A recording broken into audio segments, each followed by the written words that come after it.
Hello everyone and welcome to the study. तो आज हम लोग एक सिंगल जो हम लोग का हाफ वेव रेक्टिफायर होता है उसके बारे में हम लोग थोड़ा कैलकुलेशन भी देखेंगे और उसके साथ साथ इसका प्रैक्टिकल भी हम लोग कर लेंगे। तो देख लेंगे, प्रैक्टिकल करते हुए देख लेंगे कि मतलब इसका कैलकुलेशन के साथ हम लोग का मिल हो रहा है या नहीं, वही सब हम लोग देखेंगे। तो चलिए स्टार्ट करते हैं।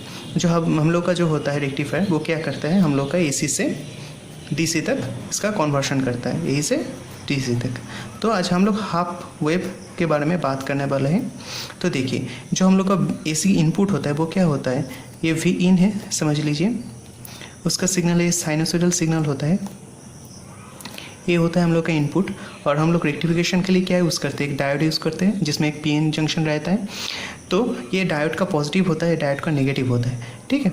तो उसके साथ एक तो लोड रेजिस्टेंस दिया हुआ है। तो हम लोग देखेंगे इसका जो आउटपुट होता है, मतलब ये AC से DC तो कन्वर्ट कर रहा है, लेकिन उसका जो DC आउटपुट वोल्टेज होता है, DC आउटपुट जो वोल्टेज होता है वो कितना है, वो आज हम लोग देखेंगे, ठीक है। तो कैसे निकालते हैं हम लोग V एवरेज निकालने के लिए हम लोग क्या करते हैं, टोटल एरिया जो होता है बाई टोटल टाइम पीरियड होता है। देखिए, ये हम लोग का इनपुट है, ऐसा साइन सिग्नल है हम लोगों का। तो हम लोग का जो आउटपुट होगा वो कैसा होगा, सिर्फ यहाँ तक कॉन्डक्ट करेगा। पॉजिटिव हाफ साइकिल में कॉन्डक्ट करेगा, नेगेटिव हाफ साइकिल में कॉन्डक्ट नहीं करेगा। तो नेगेटिव हाफ साइकिल में ऐसा रहेगा, फिर पॉजिटिव हाफ साइकिल में कॉन्डक्ट करेगा। देखिए, Vm साइन ओमेगा टी है, मतलब इसका जो मैक्सिमम वैल्यू होगा वो हम लोग का Vm होगा, ठीक है। मतलब प्लस Vm और इधर माइनस Vm, ठीक है।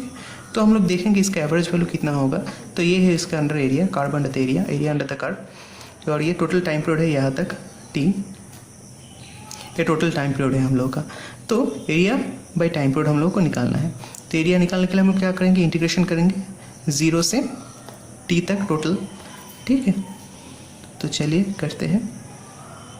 अच्छा, ये टोटल टाइम पीरियड है, हाफ साइकिल तक कंडक्ट करेगा, मतलब हम लोग का T/2, यहाँ से T/2 तक कंडक्ट करेगा, यहाँ से T/2 तक ये कंडक्ट नहीं करेगा। मतलब और अगर हम लोग इसके बारे में बात करते हैं, मतलब 0 से ये हम लोगों का पाई तक कंडक्ट करेगा, पाई से 2π तक कंडक्ट नहीं करेगा। तो निकालते हैं इसका टाइम पीरियड। मतलब यहाँ पे हम लोग का टोटल टाइम मतलब कितना हो रहा है, मतलब 2π हो रहा है। सो टोटल 1/t मतलब 1/2π। अच्छा, 0 से 2π तक हम लोग को निकालना है, 0 से 2π तक। ये 0 है, ये पाई है, ये 2π है। 0 से 2π तक निकालना है। Vm साइन ओमेगा टी का ऊपर हम लोग का इंटीग्रेशन करना है, ठीक है। तो Vm एक कांस्टेंट है, तो हम उसको बाहर निकाल ले रहे हैं 2π। अब देखिए हम लोग इसको कैसे लिख सकते हैं, 0 से पाई तक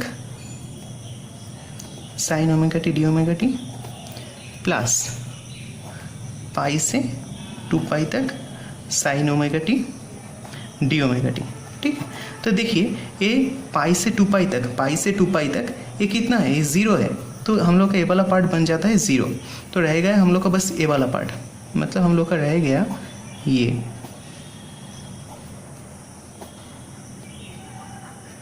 sine omega T D omega T. तो हम लोग इसका इंटीग्रेशन कंप्लीट करते हैं।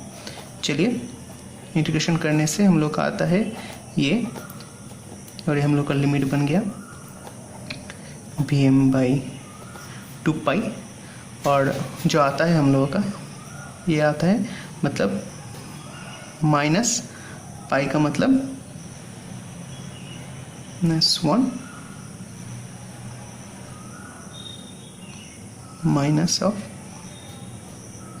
cos/1 है ना, ये वाला आ गया हम लोगों का, ठीक है। माइनस बाहर पहले हम लोग निकाल लिए इसका, उसके बाद cos/, पहले अपर लिमिट बैठता है उसके लिए -1 और फिर लोअर लिमिट के लिए cos0 में -1। मतलब ये हम लोग का आ जाता है Vm/2π इंटू 2 कैंसिल आउट, मतलब Vm/π। जो एवरेज वैल्यू हम लोग का आता है वो हम लोग का क्या आ रहा है, Vm/π। ये हम लोग का एवरेज वैल्यू है। तो देखिए, ये हम लोग का आ गया कैलकुलेशन। तो अभी हम लोग थोड़ा इसका देख लेते हैं, मतलब इसका जो है। तो और एक बात, साइन का जो होता है, साइन का देखिए, ये जो RMS वैल्यू होता है, VRMS, वो होता है Vm/√2, ठीक है। तो Vm/√2 आता है।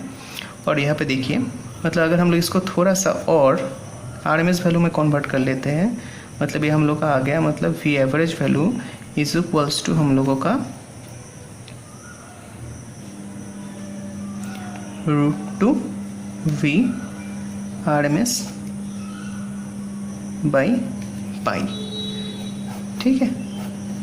तो ये हम लोगों का वैल्यू है। इसको थोड़ा और कैलकुलेट कर लेते हैं तो इसका वैल्यू हम लोगों का ऑलमोस्ट आ जाता है 0.45, ऑलमोस्ट 0.245 VRMS वैल्यू। ये आता है हम लोग का V एवरेज और VRMS का जो रिलेशन। तो अभी हम लोग थोड़ा प्रैक्टिकल करके इसको देख लेते हैं, ठीक है। तो ठीक है, तो दोस्तों ये एक ठो डायोड होता है, तो इसको हम थोड़ा फोकस कर लेते हैं देखने का, दिखाने के लिए इसको थोड़ा सा फोकस कर ही लेते हैं हम लोग इसको। तो देखिए ये दोस्तों डायोड है, ये हम IN4007 हम लोग और 1N4007 हम लोग यूज़ कर रहे हैं। तो ये एक तो डायोड होता है, ये जो रिंग वाला पोर्शन है ये इसका नेगेटिव है, ठीक है, जो इसका नेगेटिव है डायोड का, और उधर वाला सेक्शन पॉजिटिव है। तो ये एक तो डायोड है, तो ये वाला हम लोग यूज़ करेंगे फॉर रेक्टिफिकेशन के लिए, ठीक है। तो शुरू करते हैं, चलिए। और दोस्तों यहाँ पे देखिए, यहाँ पे हम लोग ट्रांसफार्मर से स्टेप डाउन करके AC सप्लाई हम लोग यहाँ पे ले लिया है, तो उसको हम लोग देखेंगे कितना है। तो हम लोग सर्किट बना लेते हैं पहले। अच्छा देख लीजिए,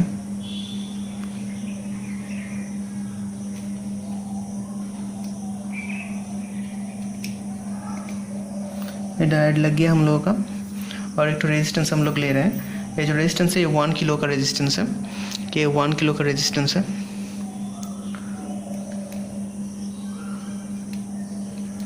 वो भी लग गया, हम लोगों का रेजिस्टेंस भी लग गया। तो अभी हम लोग इसको मेज़र करके देखेंगे, सर्किट ऑन करेंगे। उससे पहले हम लोग थोड़ा पहले AC का देख लेते हैं, मतलब हम लोग का इनपुट वोल्टेज कितना है वो हम लोग थोड़ा देख लेते हैं पहले, ठीक है।